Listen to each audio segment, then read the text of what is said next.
Olá, amigos do canal Energia. Estamos aqui no estúdio montado no Enase 2025, o evento que é realizado aqui no Rio de Janeiro. E na nossa série de entrevistas, agora estamos com Rui Chamas, CEO da ISA Energia Brasil, uma das maiores transmissoras do país. Então vamos começar o nosso bate-papo aqui, Rui. Eu quero primeiro te agradecer pela presença aqui no na nossa casa, aqui nesse nosso espaço de debate de ideias, É para trazer um prazer estar aqui com informações. vocês. É uma honra, de fato, poder trocar ideias com você e contar um pouco do que a gente está fazendo na Isa Energia Brasil. Legal, obrigado, Rui.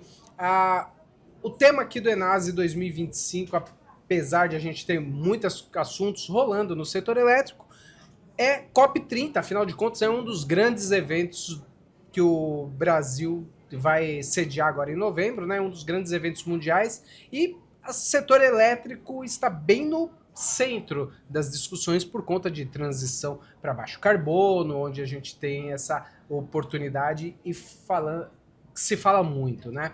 E tem aquela velha frase, né? Aquele mantra, né? Não existe transição sem transmissão, né?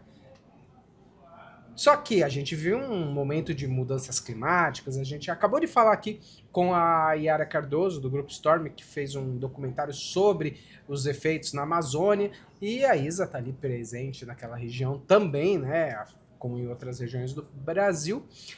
Então é uma empresa que está muito suscetível a esses efeitos, né? Então eu queria começar esse nosso bate-papo entendendo sobre as ações que vocês têm feito para mitigar efeitos, afinal de contas, não dá para evitar, porque é uma força da natureza que ninguém para, né? Mas o que tem sido feito para mitigar esses efeitos das mudanças climáticas sobre os ativos e garantir o fornecimento de energia? Tudo aquilo que a gente fez até hoje não é a solução para aquilo que nós vamos viver do ponto de vista de impacto climático na infraestrutura de transmissão no Brasil. Não é dúvida para ninguém que os eventos climáticos são cada vez mais intensos e cada vez mais frequentes. Sabendo disso, tem duas grandes medidas que nós estamos tomando.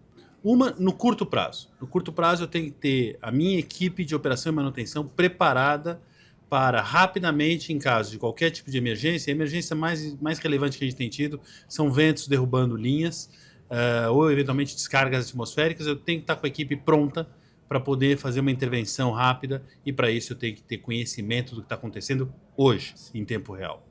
Essa é uma medida básica. Uma outra medida, quando eu falava que o que fazemos hoje não vai ser a solução que vai nos levar para o futuro, é entender o que pode ser esse futuro. E para isso nós fizemos no ano passado um trabalho profundo de compreensão de quais são as evoluções de 7 variáveis climáticas quando a gente olha o horizonte de 2030, 40 e 50, considerando o aquecimento global. A partir desse estudo, um estudo bem detalhado, nós fizemos um cruzamento deles com a minha infraestrutura presente no país. Mais de 20 mil quilômetros de linhas, mais de 30 mil quilômetros de circuito de fato, mais de 150 subestações, e com esse cruzamento nós analisamos quais eram os pontos críticos do ponto de vista de impacto potencial, entendendo que isso é uma análise probabilística, e qual era a especificação de cada linha, cada subestação em cada um daqueles quesitos. E hoje a gente tem mapeado um mapa de calor, quais são os eventos climáticos e as linhas mais suscetíveis, e para isso a gente faz um plano agora de trabalho, de forma que eu possa ou reforçar essas linhas, ou reforçar as subestações, ou ter medidas de mitigação de eventuais eventos muito presentes para que o serviço à sociedade não seja prejudicado. Então esse é o trabalho que a gente vem fazendo. Esse ano, de fato, nós tivemos 2 eventos, onde eventos superiores à capacidade de desenho afetaram as nossas linhas, uma na região oeste do estado de São Paulo, outra no Vale do Paraíba. Nos 2 casos, a nossa equipe conseguiu rapidamente colocar as torres de reserva que nós temos e fazer com que as linhas voltassem a fazer o seu papel fundamental para abastecer a sociedade. Uma coisa que a gente fala quando lembra de transmissão, pelo menos esse ano no Brasil, foi a queda das torres lá do bipolo de Belo Monte, né? Sim. Que isso trouxe bastante efeitos, inclusive aumentou o curtailment, né? Nível de curtailment aqui no país. casos como esses, vocês usam para estudar também, para verificar o que pode acontecer ou não? Como que ocorrências como essas podem influenciar também nesses planos de transmissoras como a ISA? Bom, essas ocorrências, elas são a materialização do que eu falava agora, eventos climáticos cada vez mais intensos, cada vez mais frequentes. O que a gente tenta entender e nos solidarizamos com as nossas empresas colegas que têm esse tipo de problema, entender como que nós poderíamos, num caso semelhante, ter equipes que estivessem à altura de resolver aquele problema o mais rápido possível. Você está pegando um caso extremo, porque é no meio da floresta, difícil chegar, você não tem como ir para aquela região com guindastes. Então, são casos extremos, a gente estuda para buscar estar preparado e com a melhor solução disponível para qualquer tipo de emergência. E quando eu falo solução disponível, é equipe à disposição. Em casos de previsão de ventos fortes, por exemplo, nós deixamos uma equipe adicional de sobreaviso.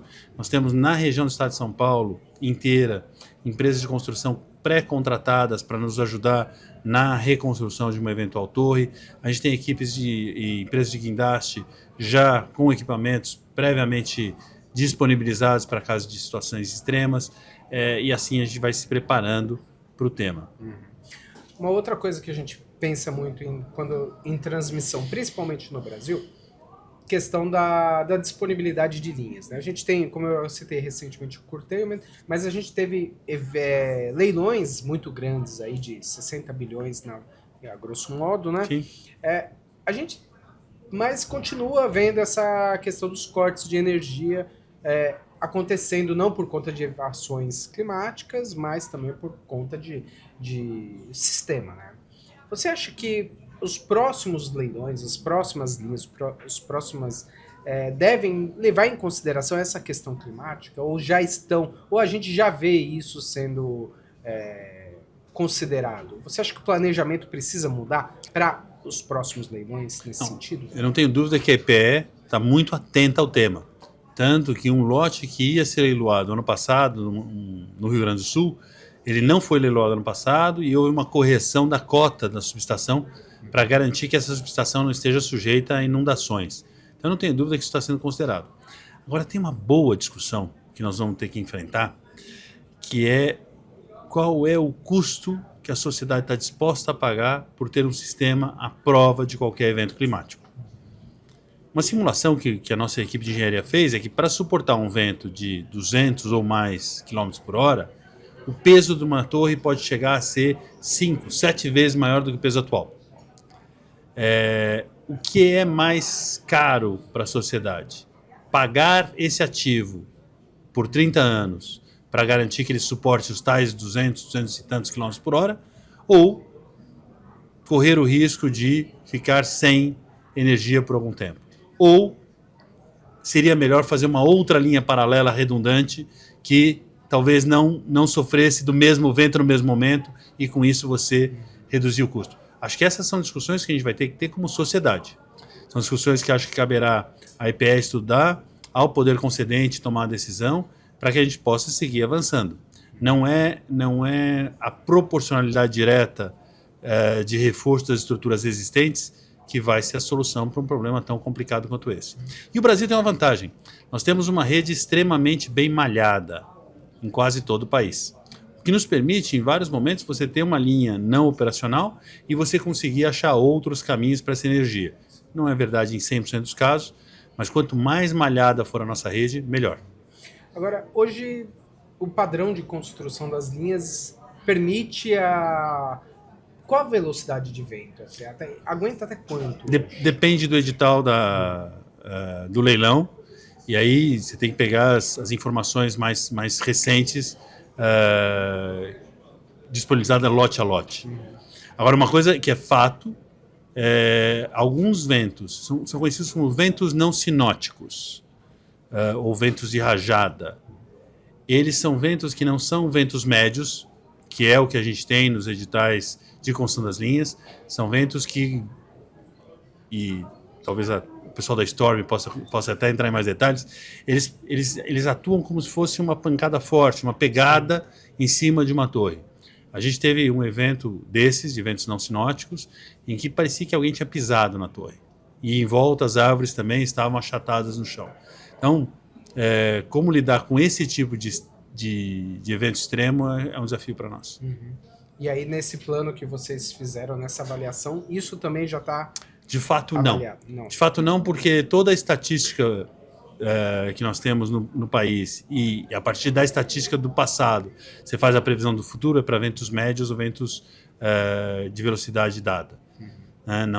Ventos não sinóticos é o que precisa ser mais bem estudado para que a gente possa reagir a esse evento turbulento que pode acontecer na infraestrutura brasileira. É uma situação bem extrema, né, para vocês na transmissão de energia, né? É uma situação extrema. É uma incerteza, traz uma incerteza grande, né? Por isso que tem que estar bem preparado, né? Mas por isso que eu dividi o nosso trabalho em 2 pedaços, né? Tem um primeiro pedaço que é, a qualquer evento, eu tenho que fazer o possível para ter uma solução de contingência imediata. E a gente está trabalhando para isso. E, em paralelo, como é que eu consigo prever o que pode acontecer olhando para frente, de forma probabilística, para adaptar meu plano a cada momento e ser ainda mais eficiente na disponibilização da minha infraestrutura para a sociedade. Então, é algo novo, é algo desconhecido, de certa maneira, quando a gente analisa o histórico, sim, mas eu acho que a gente tem condições, as empresas bem estruturadas, de dar uma resposta adequada para a sociedade. Legal. Agora, Rui, vamos passar então para a área de expansão, que a ISA está com bastante projetos aí em obra. Eu até visitei um deles, né, ali no interior de Minas Gerais, né, que vai servir para escoamento de energia. Ali é um tronco, né, que serve para escoar a energia ali do norte de Minas, que é hoje é um dos principais hubs de curtailment, né? Como é que está esse processo? Vamos lá. Hoje a companhia tem 2 tipos de investimentos na sua carteira. Um total de 13 bilhões que a gente vai executar nos próximos 5 anos. 5 bilhões e meio de reais nós vamos investir na modernização da rede da concessão paulista da Isenergia Brasil, que é a concessão histórica, um contrato renovado, onde a gente tem a responsabilidade de atualizar aqueles ativos e dotá-los da capacidade para servir a sociedade. 7 bilhões e meio é o que a gente deve investir ainda em 5 projetos de novas concessões que estão conosco. Desses 5 projetos, 3 estão em construção, um deles você visitou, é o projeto que a gente chama de Piraquê, e 2 estão em fase de licenciamento ambiental. Nós tínhamos um 6º projeto, a última vez que nós nos encontramos, o projeto Riacho Grande, que nós entregamos nesse mês agora, com 16 meses de antecipação em relação ao prazo anel. Então, é uma antecipação muito importante, um projeto na fronteira de São Paulo e Minas, que vai reforçar aquela região ali em torno do Rio Grande. Os projetos caminham bem, os projetos avançam bem. Você visitou um dos 3 megaprojetos que a gente tem, os outros 2 devem avançar no seu processo de licenciamento e ao longo do ano que vem vão estarem todos em construção, de forma a garantir que a gente entregue eles de forma antecipada em relação à expectativa da ANEEL e coloque um serviço à sociedade como esperado. Como é que está essa interlocução com a ANEEL? A ANEEL tem chegado para vocês ou para outras transmissoras também, e já que são projetos que estão ali bem no centro dos cortes de carga e e gargalos de transmissão são uma das causas do curtailment. Eles têm chegado para vocês, buscado antecipação, conversado sobre verificar a possibilidade de antecipar projetos ou não? Como é que está sendo? A ANEEL faz um acompanhamento detalhado dos projetos. Que é aquele acompanhamento mensal. Isso. Fazem, né? E eu te digo que a ANEEL, além de fazer um acompanhamento, ela é extremamente aliada das concessionárias que têm projetos em construção. Então, durante o processo de licenciamento, quando a gente precisa do apoio da agência, ele está presente, a mesma coisa o Ministério. Acho que todos estão buscando de que não existam limites para que as obras aconteçam da melhor maneira possível. Eu me sinto suportado pela agência nesse acompanhamento, ao mesmo tempo que ela faz o seu papel de fiscalização, e é o seu papel, é o que a gente espera de uma agência de Estado como a ANEEL. Entendi. Vamos falar agora de um assunto mais imediato. Imediato. Ontem justamente a gente teve aquela definição da RBSE na ANEEL, um processo que vem aí ainda da MP 579 de 2012, né? Ou seja, a gente tem aí chegando ali, acho que deve ser um dos últimos pontos, né? A gente deve ter mais alguma coisa, ainda é resultado daquela medida provisória, né? Mas a RBSE ficou aí bastante tempo sendo discutida. Chegou-se aí a um consenso, um meio termo aí, né, digamos assim, né? Como que vocês da ISA vocês sempre nos resultados falavam sobre receitas, ex-RBSE e tal, tudo mais, né? Isso era uma parte importante. Não sei se é importante, eu acho que, não sei se eu exagerei ou não de falar que é importante, Não, mas era uma parte É. que compunha a receita da empresa. Como é que vocês viram essa decisão da ANEEL? Como tem alguma coisa Primeiro, acho que vale a pena comentar para o ouvinte do canal Energia do que nós estamos falando. Quando as concessões mais antigas de transmissão, na medida 579, foram renovadas, elas foram renovadas e alguns ativos que lá estavam não estavam depreciados. E o que ficou definido é esses ativos não depreciados receberão uma recomposição. Essa recomposição se chama RBSE. E, de fato, nós recebemos esse valor desde 2017. Agora, como entre 2012 e 2017 o valor não foi pago, tem um componente do RBSE que é chamado componente financeiro. Esse componente, por definição, deveria ter sido pago desde 2017 e em 8 anos eliminar esse valor. Acontece que em 2017 houve uma ação judicial que fez com que parte do valor não pudesse ser pago às transmissoras em questão, que acabou gerando, por conta desse atraso, dois fluxos, um fluxo controverso e incontroverso. E desde 2017, a forma de pagar a atualização desse valor tem sido discutida na ANEEL de modo mais intenso depois de 2020, quando, no momento do Covid, foi feito um reperfilamento desses valores, onde houve uma nova consideração da agência. Ontem, a diretora Agnes, que era a diretora que havia pedido vistas em cima do voto do relator original do projeto, ela apresentou seu voto com extremo detalhamento do racional que ela estava usando para defender o que você está chamando de meio termo, que de fato é acatar uma das teses que as distribuidoras defendiam como importante e absolutamente baseada na portaria 120 original e em todos os pareceres da Procuradoria, e ela acatou também uma tese que era muito cara à contraparte, que eram grandes consumidores e produtores independentes, entre outros. Eu acho que a solução encontrada pela ANEEL é uma solução adequada. Ela reduz o valor que nós vamos receber nos próximos 3 anos. Hoje a companhia recebe 1 bilhão e 500, receberia 1 bilhão e 500 nos próximos 3 anos. Com essa decisão, esse valor vai cair para algo como 1 bilhão e 200.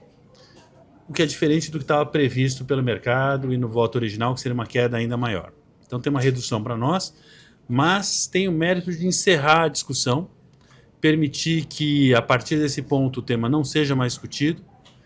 A discussão ou a decisão está absolutamente amparada em todas as notas técnicas, em todos os pareceres de procuradoria, de forma muito sólida, muito bem escrita, e eu acho que ela tem um mérito de terminar uma discussão e reforçar o quão forte é a regulação no setor elétrico brasileiro, e em especial na transmissão, que é algo muito relevante e importante, porque é a base que garante aos investidores fazer apostas, entre aspas, ou apostas, como nós estamos fazendo nesses 5 bilhões e meio que eu falei em reforço e melhorias, nos 7 bilhões e meio em projetos de novas concessões.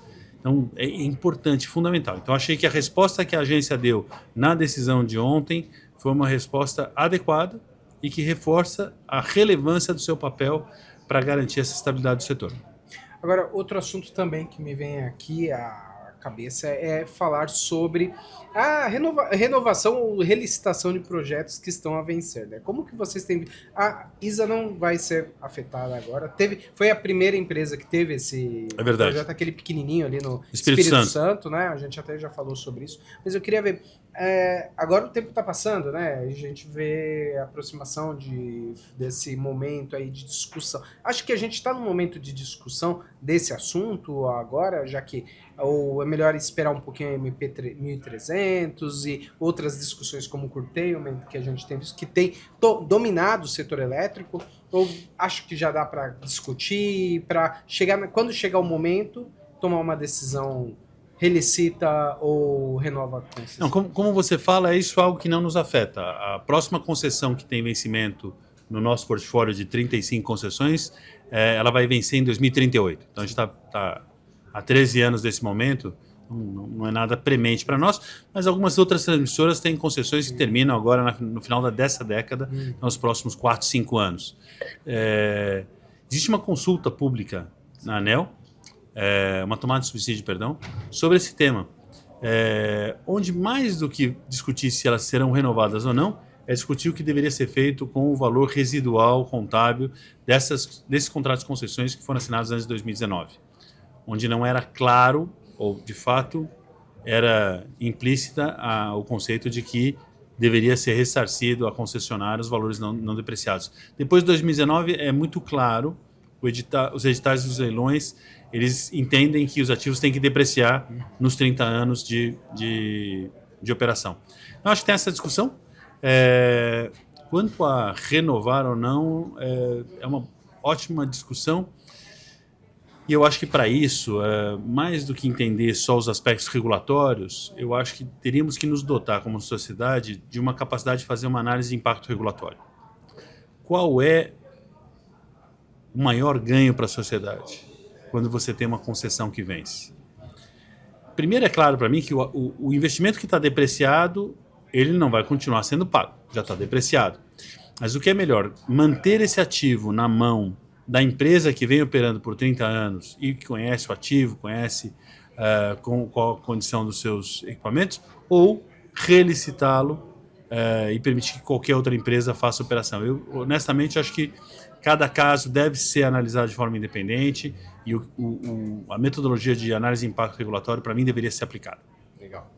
Bom, para terminar então, Rui, só para não perder o hábito, né? A gente tem aí esse ano um leilão de transmissão. Verdade. Vai ser somente um, vai ser o menorzinho, né? A gente já costumou perguntar isso para todas as empresas. Só que 2026 e 2027 já tem previsão de 2 cada ano, voltando àquela normalidade. Como é que vocês estão vendo esses leilões? Já estão estudando? Pelo menos os de 25, né? Porque os de 26 e 27 ainda depende muito. A gente estuda sempre. A gente tem o objetivo de seguir crescendo a companhia. Faz parte do nosso plano estratégico seguir avançando no crescimento, respeitando um tripé. Esse tripé está baseado em crescimento rentável, então eu tenho que ter projetos em que eu tenha rentabilidade, que crie valor para os acionistas, uma gestão financeira que me garanta que eu vou manter um grau de investimento na captação, que me permita fazer captação de dívidas competitivas e o pagamento de proventos. Então crescer com disciplina financeira e honrando a expectativa dos acionistas de pagar proventos. Então, respeitado isso, a gente vai analisar assim o leilão de outubro, não tomamos nenhuma decisão se vamos participar ou não, e vamos analisar também, então logo a gente tem as regras, o leilão de reserva de capacidade. A gente entende que as baterias podem ser um complemento ao serviço que a gente presta para a sociedade, cada vez mais com o advento das energias renováveis intermitentes e o consumidor que hoje é errático, né? A gente não sabe mais qual a carga dele, a gente conhece a carga líquida, uma vez que eles também geram. A transmissão passa a ter um papel ativo na garantia da qualidade fundamental. E as baterias entram para jogar esse jogo. A gente quer estar atento e vamos estudar também para participar desse leilão, assim como vamos seguir buscando inovação.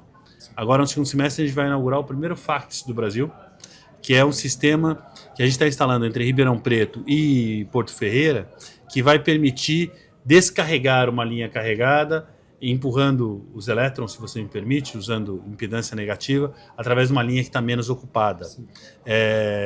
A gente vai chamar vocês para cobrirem quando a gente for lá cortar a fita vermelha. E eu acho que o grid precisa disso, o sistema precisa disso, que a gente busque a fronteira do conhecimento para garantir um bom serviço para a população, uma energia limpa, competitiva, confiável.